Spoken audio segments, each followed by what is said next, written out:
Nearly 2,000 Taiwanese stranded in Okinawa after MSC Bellissima breakdown. 49-year-old woman dies after cosmetic procedure in Taipei. Taichung bus fire caused by lithium battery over-discharge. TikTok one step closer to being banned in the US. Explosion hits apartment block in the Netherlands. South Korean president survives impeachment. Tokyo government adopts 4-day workweek for workers. Pantone announces its color of the year for 2025.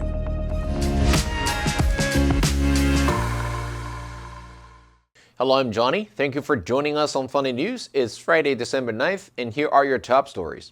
And for today's Taiwan news, the MSC Bellissima, a cruise ship traveling between Keelung and Naha, broke down in Okinawa on December 7th due to mechanical issues, leaving 1,857 Taiwanese passengers stranded.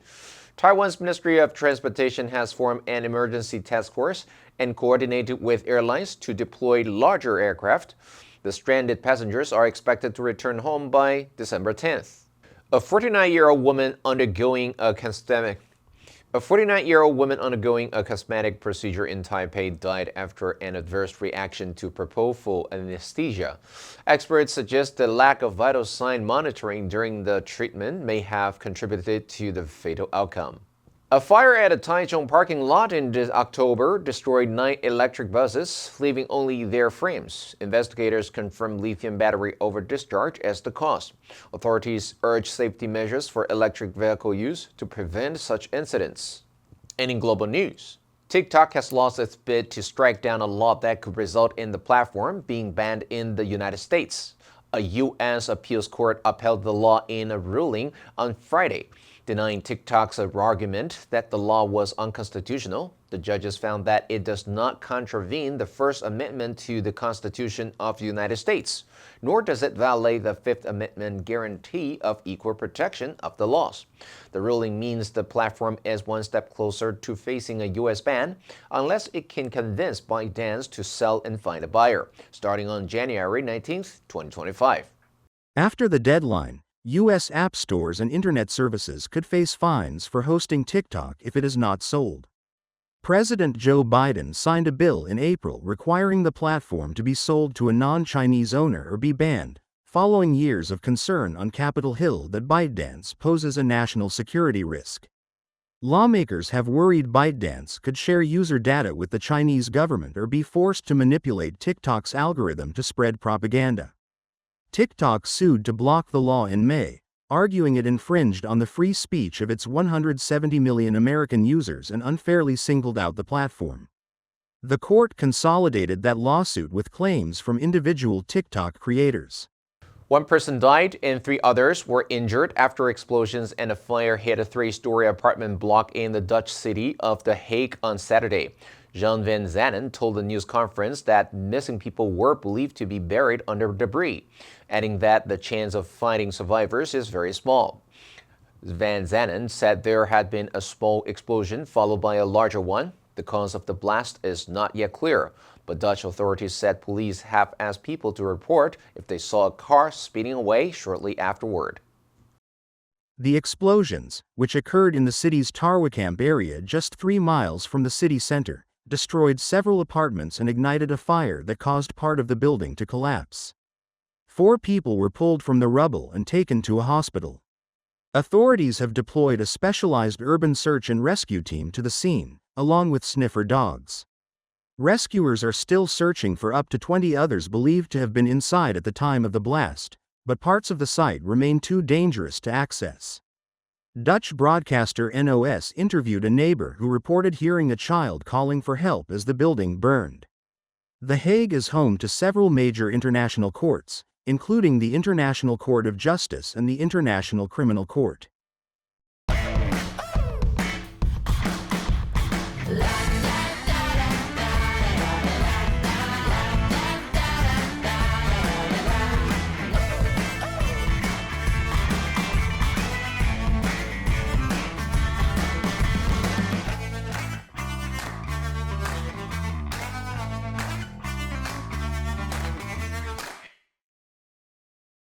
South Korea's President Yoon Suk-yeol survived an impeachment vote on Saturday over his brief declaration of martial law, but his party says they will seek his resignation. Yoon avoided being ousted from office after members of his party left parliament and boycotted the vote. Just two remained inside, while the one governing lawmaker who returned voted against the motion. Outside the main hall, opposition lawmakers could be heard shouting, "Go inside," and calling them cowards, as large crowds outside the National Assembly demanded the president's removal. President Yoon has been facing intense pressure to step down as leader after his shock bid to declare martial law in South Korea. The failed attempt sparked fierce backlash. Opposition lawmakers have submitted another motion for Wednesday, December 11th, the next available date to vote on Yoon's impeachment. Despite largely uniting to block Yoon's impeachment, the governing People Power Party, PPP, of which the president is a member, insists he must resign. PPP leader Han Dong-hoon said his party will continue to push for the president's orderly resignation to minimize confusion. Opposition lawmaker Kim Jun-hung, of the Rebuilding Korea Party, said there is no way the president can last until the end of his term. Tokyo is set to introduce a 4-day work week for government employees in its push to help working mothers and boost record low fertility rates. The Tokyo Metropolitan Government says the new arrangement could give employees 3 days off each week. It also announced a policy allowing parents with children in grades 1 to 3 in elementary school to trade part of their salary for the option to clock out early. Japan's fertility rate, which has been falling for years, reached another record low in June, despite efforts to encourage young people to marry and start families. Only 727,277 births were recorded last year, with the fertility rate, the number of children a woman has in her lifetime, dropping to a fresh low of 1.2. For a population to remain stable, it needs a fertility rate of 2.1. The Japanese government has been pushing for a raft of now or never policies to reverse the population crisis, including ensuring men take paternity leave, while other local governments have introduced measures to improve work conditions. Many sociologists attribute the ever-plunging birth rates to Japan's unforgiving work culture and rising living costs. Grueling hours have long been a problem for corporate Japan, where workers often suffer from health hazards and, in extreme cases, karoshi, a term meaning death by overwork. Pantone has named an evocative soft brown its color of the year for 2025, continuing a tradition that has now lasted more than a quarter of a century. The global color specialist said mocha mousse was a mellow brown infused with a sensorial and comforting warmth. A rich, warming brown hue, mocha mousse nurtures with its suggestion of the delectable qualities of cacao, chocolate, and coffee, appealing to our desire for comfort. Latrice Eisman, executive director of the Pantone Color Institute, said the color evokes thoughtful indulgence. She said, sophisticated and lush, yet at the same time an unpretentious classic. Pantone 17-1230 Mocha Mousse extends our perceptions of browns from being humble and grounded to embracing the aspirational and luxe. Each December, Pantone names a color of the year for the following year, and this is the 26th time it has done so. To make their pick, experts at the Pantone Color Institute trawl through high-fashion runways, interior design trends, pop culture moments, and human psychology.